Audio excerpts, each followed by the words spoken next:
So what does it mean for antimicrobial resistance? This is a very interesting question, and more or less accidentally, we found some huge impact of zinc oxide on the antimicrobial resistance genes, which was actually also not so new. So actually, many years ago, Professor Jensen from Folum, from Denmark, already published a paper in Danish, and he indicated that zinc oxide has a huge impact on bacteria in pigs, but it might also be relevant for antimicrobial resistance. That's actually what you could learn from this paper. And many years later, a PhD student of our microbiology group was working on zinc in piglets and also the impact on multi-resistant E. coli. And actually what she found was a dramatic increase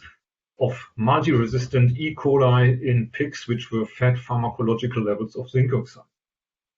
So this was, let's say, for us at least, a bit a wake-up call, and we did a couple of studies on that. And I will just show you some data here. So for instance, here we see the quinolone resistance genes in the feces of pigs that were either fed a normal level, 150 ppm of zinc oxide in their diets, or that were fed a diet with 3000 ppm, so pharmacological. So there's a dramatic increase of the gene for quinolone resistance just caused by zinc oxide.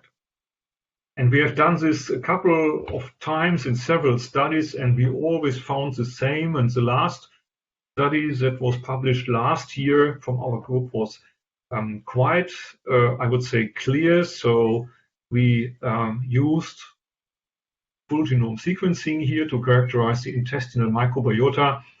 And this allowed us also to get a, let's say, very comprehensive overview about antimicrobial resistance genes.